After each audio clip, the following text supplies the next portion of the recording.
Mais est-ce que Dieu a vu en toi déjà une personne qui est prête à venir cultiver ce qu'il a déposé? Commence par regarder le grand. Mais il dit qu'en ce moment-là, il n'y avait encore rien qui pouvait sortir de terre. Il n'y avait aucune manifestation de la parole que Dieu avait dit qui pouvait être visible. La terre était remplie de semences pour pouvoir faire sortir des arbres. Mais il n'y avait rien qui se faisait voir. Il n'y avait rien qui était visible. La deuxième chose que Bible insiste là, c'est que la raison pour laquelle il n'y avait pas cela, et que Dieu n'avait pas encore fait pleuvoir, parce qu'il avait besoin que la pluie descende et puisse arroser la semence qui était mise, afin que les arbres puissent sortir. Il dit c'est parce qu'il n'y avait encore aucun homme qui était là pour cultiver la terre. Il n'y avait encore aucune personne qui était là prêt, qui était là disponible à ce que les choses qui vont sortir de terre puissent être cultivées. Donc l'absence d'un homme était là, était un frein à ce que Dieu a dit puisse sortir de terre. Quand il n'y avait personne, rien ne sort de terre.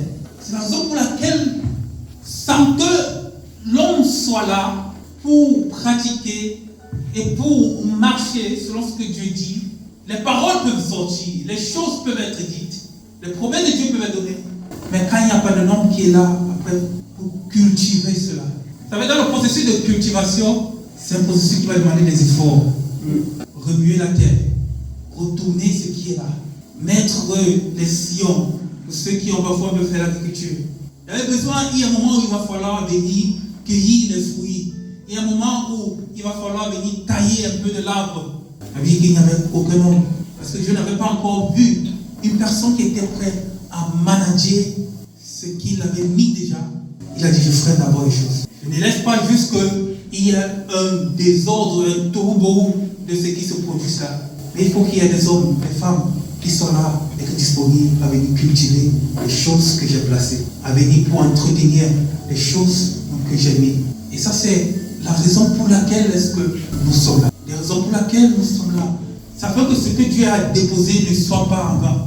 Parfois, on va demander à Dieu, mais pourquoi est-ce qu'on ne voit pas se manifester? Mais est-ce que Dieu a vu en toi déjà une personne qui est prête à venir cultiver ce qu'il a déposé? Qui est prêt à dire, Seigneur Dieu, ce que tu as posé dans ma vie, ce que tu as posé dans ce lieu-ci, des paroles qui sont sorties. Parce que les paroles de Dieu sont une sémence qui sont sorties, qui sont posées, mais qui attendent juste le temps idéal ou alors les personnes idéales qui doivent venir sortir et dire, Seigneur, pour ce que tu as dit, nous sommes prêts à venir à cultiver cela, à prendre cela, à faire cela de nôtre. A dit que ce que tu as dit, Seigneur, ce ne sont pas seulement pour d'autres nations, mais cela nous concerne désormais. Ce sont des personnes qui sont là disposées. Dit qu'après, et ça m'émerveillait tellement, dit que après que Dieu ait eu à planter des choses, à créer un système solaire, à donner une nuit et un jour, à mettre tout ce qui est disponible pour que la terre soit fonctionnelle. Il a dit, quand l'homme n'était pas là, pour que ce que j'ai posé ne soit pas en vain. Pour en parler que Dieu n'est pas quelqu'un qui est là pour juste jeter les ressources en vain. Dieu n'est pas là afin juste de gaspiller les ressources. Il a besoin des gens qui sont prêts, disponibles à venir afin de ce que les ressources qu'il a posées, de ce qu'il a donné, puissent être ordonnées ou alors puissent être disposées à remplir un but. Et c'est la même chose pour ma vie et pour ta vie. Que les ressources que le Seigneur pose en nous, tant que nous ne soyons pas des personnes qui atteignent le statut de gens qui peuvent cultiver cela, qui peuvent entretenir ce que Dieu te donne. Tant que tu n'es pas un don que le Seigneur te donne, une capacité de faire que le Seigneur te donne, peuvent être tellement limitées. Tu peux voir, j'ai le talent de faire ces choses. Je sens que je suis appelé à faire ça. Mais pendant des années, tu te rends compte que je ne dépasse pas juste la connaissance de savoir que je peux faire cela. Je n'arrive pas à pratiquer ce que je pense que je fais. Je n'ai pas vu en toi une personne qui veut cultiver ça. Je ne vois pas en toi une personne qui est prête à dire que je veux mettre à l'effort au Seigneur afin de cultiver ce que tu as mis en moi. Je veux mettre à l'effort, Seigneur, afin qu'au moment où les mauvaises herbes vont venir vouloir s'installer dans le champ que tu m'as mis, un appel que tu m'as mis, je ne veux pas rester tranquille et voir les mauvaises herbes envahir. Mais je suis prêt à venir déraciner où il faut déraciner. Et planter où est-ce qu'il faut planter. Et ce qui peut retenir beaucoup de croissance, ce qui peut freiner beaucoup ta manière d'avancer. Si en toi il n'y a pas vu, non, ça ne sera pas les promesses que Dieu a dit. Parce qu'il en a donné tellement qu'ils sont pleins et continuent toujours à donner. Mais ce qui va être déterminant pour toi et moi, c'est sommes-nous prêts à pouvoir cultiver ce que Dieu a mis? Sommes-nous prêts à aller et pouvoir travailler sur ce que Dieu a mis?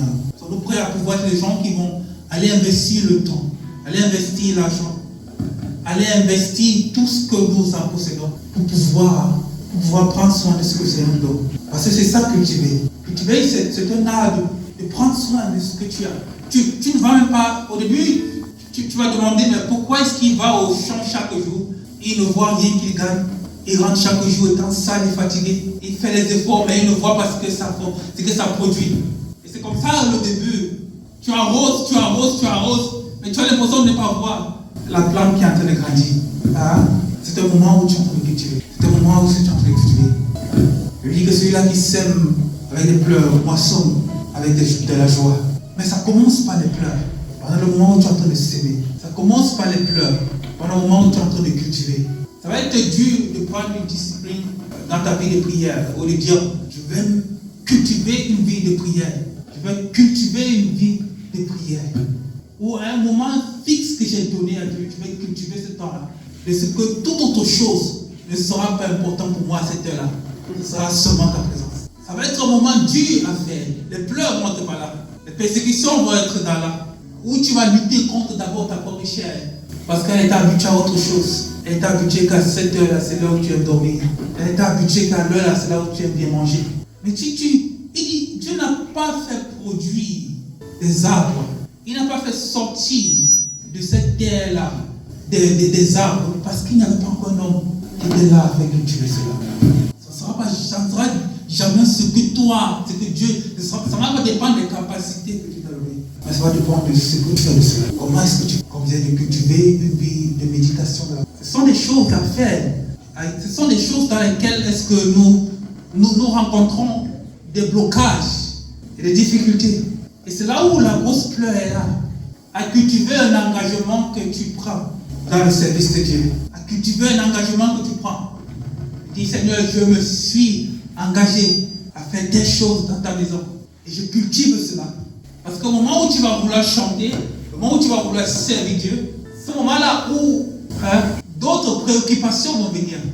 C'est à ce moment-là où d'autres personnes vont t'appeler à faire autre chose différent de cela. Mais lorsque nous sommes des hommes, nous décidons à dire Seigneur, je vais cultiver ce que tu m'as donné. Je vais cultiver ce que tu as mis dans ma vie. Je vais cultiver ce que tu as posé à moi. Je vais cultiver la consécration auquel tu m'as appelé. Seulement à ce moment-là que les choses vont commencer à sortir. Et comme je dis, ce sont des phases où on le fait avec beaucoup de peine au début. Mais là, cette peine-là que tu as, ce sera seulement une peine pour le début. Dans chaque chose que nous faisons, nous devons vraiment développer notre capacité à pouvoir manager ces choses. Parce que dans le cultiver, il y a une capacité de manager des choses. C'est-à-dire de gérer le temps que je donne à chaque chose. Que tu vas faire, c'est qu'il y a une heure précise qui doit être se rendre ce soir. Il sait qu'il y a une heure précise auquel il doit avoir déjà fait. Vous savez, c'est comme quand tu es là. Cet exemple est vraiment assez bon. Vous savez, je me rappelle quand nous étions encore petits, c'est celle, nous n'avons pas très connu cela. Nous voyons des grands-parents qu'à une heure, aussitôt il fallait qu'ils soient déjà sortis. Parce qu'ils savaient qu'avant que le soleil ne soit tellement fort, il faudrait qu'il ait déjà mis ses premières cultures au sol. Donc ça lui demandait une discipline de temps. Si toi tu venais avec autre chose là-bas, il m'a été dit, attends, je rentre le soir, on va parler de ça. Mais là maintenant, il est le temps que je sors. Il y a les mêmes choses là. Tu ne peux pas atteindre, tu vas pas des disciples. On demande une discipline dans le temps. Si quelqu'un vient et te dit, allons ici, c'est le temps que tu as mis pour prier. Là, clairement, il dit non. Et le temps pour moi de cultiver mon temps. Et le temps de cultiver mon intimité avec Dieu. On va lui dire parce que personne ne sera prêt à t'appeler de tout genre de nom. Mais c'est un temps que quand tu es en train de mettre, tu raison pour Dieu de faire pleuvoir ce qu'il a mis, afin que cela sorte des fruits, afin que ta vie puisse produire, afin que ta vie puisse produire. Donc il ne s'agit pas du peu que tu as.